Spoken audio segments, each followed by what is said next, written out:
Okay. Sige. First question, ano po yung status ngayon ng 3 books?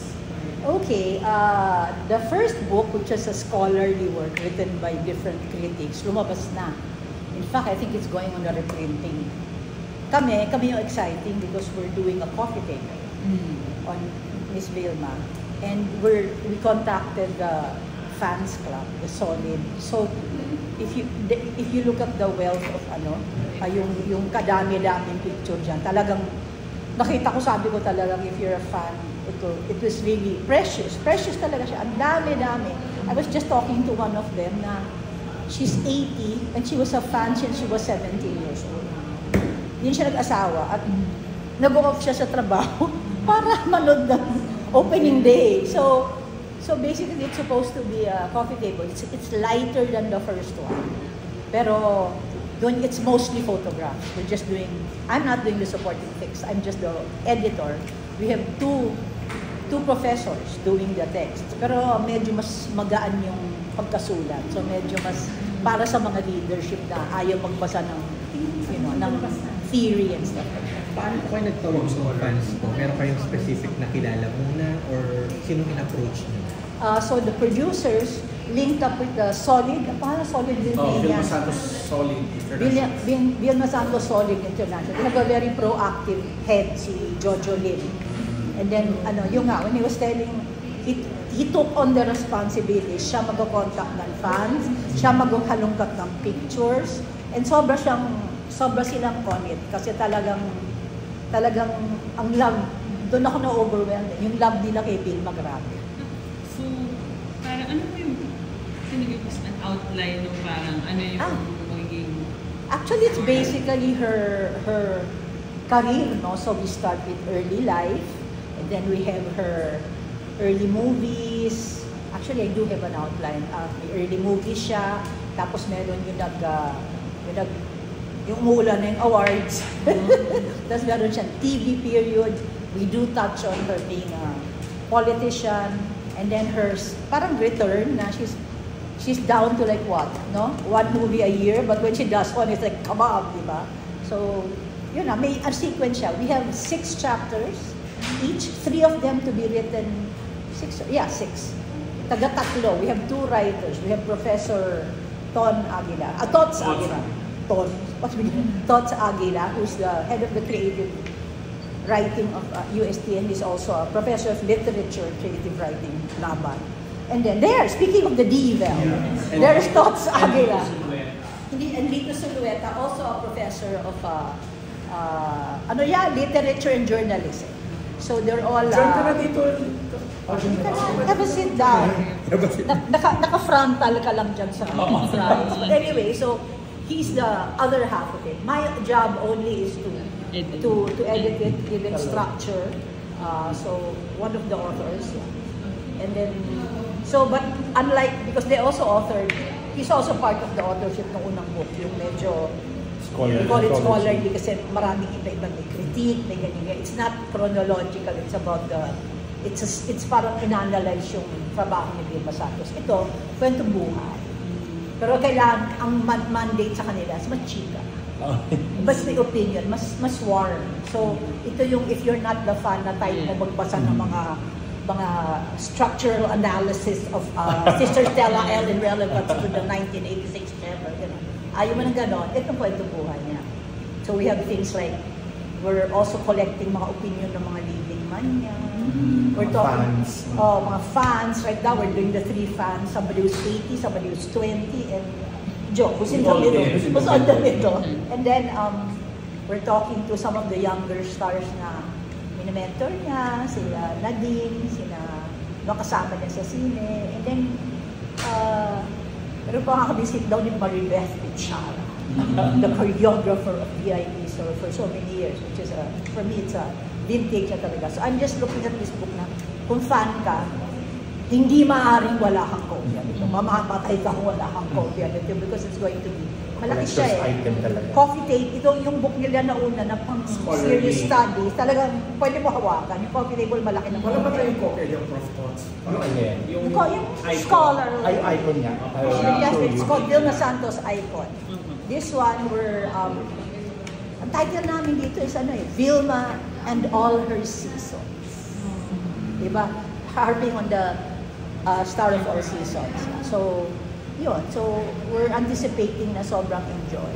Kasi these guys, because they're professors, they can write it off the top of their head. Masyado marunong yung mga yan. Kung pinag-uusapan nila, yung si this movie, 19 Chuba Chuba. Ganyan yung mga yan. So that's the first book. Na-curious lang po ako, na when you took on this job, were you a fan or talagang as an outsourced person? Parang ganun. I was outsourced, but serendipitously, I'm a fan. I'm a Vilmanian at a Norenian, even if I'm a Bicolano. My favorite story is I tried to join the Alpine, fill out this form and get Vilma to attend your birthday party. Yung Alpine nag-evac, yung meron silang rapper. So, yung name, lagay sa tabiolo, pag nabunod nila, punta siya sa birthday party mo. Hindi ako nanalo. Circa early 1970s yata. Kasi 61 na ako, parang feeling ko. Nasabi, yung nanay ko talaga, bumibili ng Alpine talaga. Yun, but considering that Nora is my kababayan, she's a Our kababayan. Our kababayan pala also active. But Lala, I watched them both, but I watched when I watch Vilma Santos, I'm always transfixed. My favorite is Tagos ng Dugo through all the years, always. Nuts. It's a what do you call it? Tour de force. Tour de force. But yun, so it's really I'm looking forward to getting my copy of the book signed by Vilma Santos. Ano na po yung status ng pag-produce ng coffee table book? They're writing. It's due next month. Ayan na! Kumusta po experience writing it? It's different compared to the scholarly anthology because this is very academic. No? So in that book we had to invite scholars from the different universities, like Salazar, Ateneo, UST, UP, and of course there's one from university abroad. No? But for the coffee table book, it's more fun to write because it's for the fans. No, it is going to be more personal. No, and it is as Ms. Alice said earlier, it's a collector's item, no, for every Vilmanian. So it's very fun to read, and we're excited about it. It's not as stressful as the first one, no? Wala siyang footnotes. Wala siyang footnotes. Hindi kailangan ng mga MLA, ng mga sunod ng mga citations, mga ganyan-ganyan. Kasi ito talaga is more about her life, no? And it's more of a tribute to her as a movie queen, as an actress, and of course as an icon. Yeah. How long po yung target? We hope to launch it in November. Yeah, but I mean less than 300 pages. Because any heavier than that, medyo it can. Well, it's a coffee table book, so you put it on top of. More on photo heavy. No, yeah. Yes. About 60 to 70% photographs, because the kind of photographs that the fans have access to, nobody has access. I'm telling you, if you look at them, yung mga picture na talaga, oh my God, yung talagang Vilma and Jay Ilagan. Vilma and Paulo Romero. Stressful yun na isa-sort out nyo lahat. Oh, that's Si Jojo. Si Jojo, the head of that. His job is to choose for each of their sections. So they have six chapters, no? For each section, panay ng disiplina. You have to choose like what? You have to choose like 20, not more than 30 per section. Pagdating nun, hilimayin pa yun ng art director. Kasi you cannot choose all, di ba? So in terms of value, but they have to specify. Ito, super important to. Depends on what they're writing. If he's writing a section on, kunyari, burlesque queen or one of those, kailangan natin yung picture na yun. So, but of course, we'll have to go with brevity. Sinasabi ko na kay Jojo, of course, breaking his heart, di ba? Hindi magagamit lahat yan. Kailangan yung mamili. So that's what's killing him now. But sabi ko, pagdating sa akin yan, both text and pictures, tatagain yan. So yung best na lang matitira. So hindi siya parang yung sa photo muna kayo mamimili, tapos saka kayo gagawa ng text, or text muna tapos sabay. Sabay. Ano siya? Nag-a-adjust. Sabay naman siya. May theme naman kasi, for example, there's a section on her childhood, no? So about her parents, about her childhood, and of course her rise as a child star. Then there's a part where the coffee table book will focus on her life as an actress, as an award-winning actress. And then there's going to be a section on her her family life and then yung politics. So there are differences. So basically, we know what we're going to write about. Yeah. In terms, as an academic piece po, at sino yung target market nito, mga communication students, social anthropology? If it's a scholarly anthology, the main target, of course, would be students, would be those who are in the humanities, no? But surprisingly, the book is selling very well. It sold out na nga siya, no? Sold out na siya. Yung iba dyan, lang namin yan, mga complimentary namin yan, ano?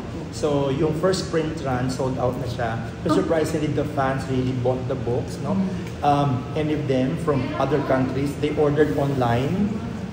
Like for 50 copies, 100 copies. No? So in a matter of like 1 week sabi mo? Like a month, I think naubos na siya. No? So we're going to have our second printing probably in a few weeks.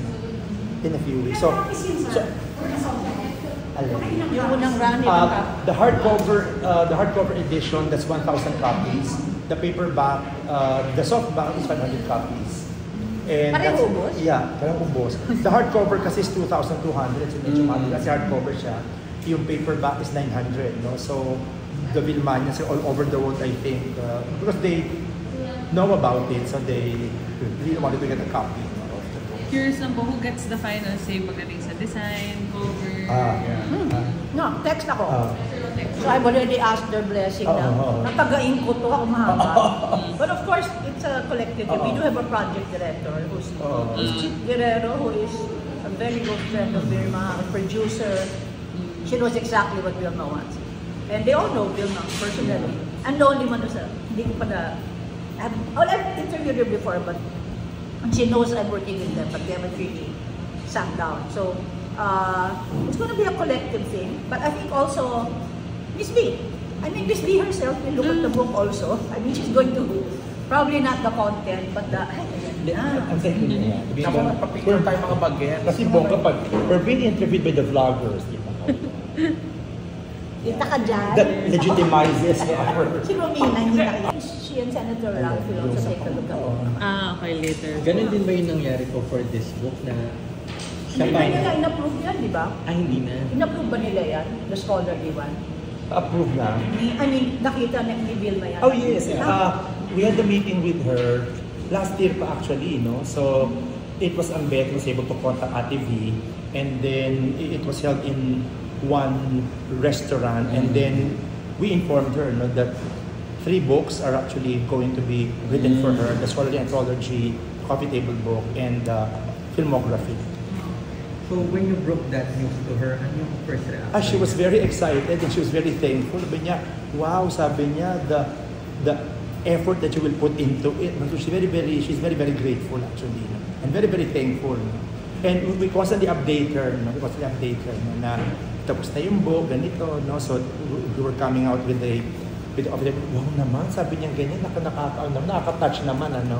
And I think it's like what binds us all Vilmanians, no? Talagang we're here to support her, and we would want to come up with activities that would, somehow it's something yung sa legacy niya. Yung ganitong effort ba nagawa na before? I'm not sure, no. Scholarly anthology, I think there were, but not. Yeah, I think there were, but I'm not sure if it's a standalone thing. Usually kasi pag scholarly, there are, it's a compilation, and it's usually a journal. So it's usually like the second issue of a journal or the 5th issue, ganyan. So if it's an issue on cultural studies, usually there are scholars who will submit articles, let's say that have something to do with films, no, ganyan, star studies, yun. Launch, no? We plan to hold the launch either in June or July, the launch of the Vilma Santos Highway. And kasi nga, she's very, very busy, no? Campaigning, no? So we might hold the major launch in either June or July, no? Yeah. And I think the plan is to present preparation, the cover. The cover of the coffee table. Of the coffee table book. Because Why she's been this photographed. one is being launched now. So, nagmamadali na kayong matapos yun? Yes, yes, actually, no. Actually, pag natrabaho kami talaga, diretso. Meeting kami ng ano dyan, meeting lagi, no? At kaya nga binigyan ng role. It is pure. And it's all for the love of Ate V. Yes. Yun yung ano lang talaga. Kasi tinatanong nila bakit daw may UST. Bakit UST Publishing yun? No, because first, I am from UST. I teach in UST. And Both the writers are from yes, UST. both the writers are from UST, and we have a publishing house, and we know that the books will sell because we have to, of course, tell them that the book is going to sell. We have to convince them, and it did sell. The first one, it sells. So I think it's a nice foray of UST into more mainstream. Yes. I have to say. I mean, how can you go wrong? She's not just a pop figure. She's a national, she's a cultural figure. She's in the CCP encyclopedia. So parang hello. Bakit daw tayo binigyan ng room dito ng UST? Kasi, actually, I requested for it kasi wala kami room. And this room is actually vacant. So it's the only vacant room in the university. So yeah. So I just requested from AB. President Rector. The first time I went here, hindi ko siya From mahanap. AB. And then, From ay, AB. saan kaya dito? Pagtingin ko puro bill, ito na yung shrine. Yung shrine. May newfound... It's actually just temporary office habang ginagawa. Kasi nobody's occupying it, So, nandiyan muna kami. I asked permission from the dean of AB. And she said, sure, sige kasi yung academic din is ano. So, it's also part of our, part of our production as teachers din. Obviously, na-appreciate nyo na po si Ate V before this. Pero may newfound appreciation for her po ba kayo as you worked on the project? Yes, she's actually very easy to talk to. She's very nice. She's very, very warm. So I just joined the team actually in December 2024. So it's the first time that I met Ambet and George and the other. I've been a Vilmania for a very long time, but I didn't know how to join a fan club. Hindi ko taga alam, So when my friend told me to accompany him to the block screening of When I Met in Tokyo. There I met them, and then they told me, Tots, kaya ba natin gumawa ng book? Yes, sabi ko ganyan, kasi that's what we do in the academy, Yeah, so, the rest is history. So mag-filmography pa sila? Yeah, 3 books. Kayo ba, any newfound appreciation for Ate V? Ako yung of course me as artista, ganyan, but the first of all, her enduring appeal. I was just talking to a fan. I'm here for the 3 interviews with an 8-year-old fan, a 20-year-old fan, and somebody in between. And their stories are insane. So parang, ang ano nila, yung when you become a fan, you are a fan for life. That 8-year-old baby is amazing. Si Yoli, talagang sumasampalaw siya ng mga, umaakit siya ng mga, so, cute yung stories nila. So, yung ano niya, in the Philippines, diba, we have idols, we idolize people sometimes beyond logic, but they all rationalize na she's worth admiring in any field. So parang interesting lang, parang nakakatuwa lang na ang kanyang influence ay napakahaba at napakalawak. So you realize, pakaiba, diba? Ano po yan? Ano po yung pinaka-dream nyo for the 3 books when released? My best, all of them, my vested interest, of course, is the coffee table. So that's, but all of these will be ISBN, all of that will be in the National Library. So I'd like that coffee table to tour the world, for fans to see it. No, because ang OFW market and how they love Ate V, if she can bring that to them, parang that's forever. I mean, you have this thing that you can hold on to. It's because I'm old-fashioned. I believe in digital, but I also think there's nothing like the smell of paper. Yes. So parang if you have a book with all these pictures you never knew were there, and they're all in one place, talagang treasure yan. Kung fan ka, kahit na hindi ka fan ni Vilma, kung fan ka ng Philippine culture and Philippine entertainment. Yun ang susunod kong project, yung book tour. Book tour. Sama tayo sa book tour. O ba ilo-launch daw sa pati kurso. meron na kami plano doon. But anyway, ito muna tatlo. Yung publication po ng 3 books, part ba siya ng campaign for Vilma as national artist? No naman, parang we thought about this even before that, no? So, but if it could help her, why not, di ba? In other words, if it would be something that would somehow clinch her, you know, the title of national artist, that would be good. May involvement din po ba kayo sa campaign for her? Yeah, oo. In fact, yung team namin, after namin ito naisip, we tried to put together some of the documents, ganyan kami. So, yan, tapos kasama namin sina, yung... Akong nag-head noon. Nag-head noon siya, no. Kasi nabihira kami ng mga documents, yung mga reviews, ganyan, no. Yeah, so, we also helped in that. Ganyan. Siyempre, as Vilmanias, we also would like her, no, to... So hindi siya kasama sa agenda dati. But yes, now that they're going to submit the nomination, kasama na siya. Might as well. Might as well, di ba? Ang bongga. Given that you are Vilmanias and syempre with the knowledge that you gathered from these resources, ano pa yung stand nyo ngayon na dapat siyang maging national artist? Well, of course, I mean, I know that she deserves it, no? But in terms of body work, in terms of versatility, she can play any role. You cannot just typecast her into playing just one kind of role. And she's also a good role model, I think, to her fellow actors.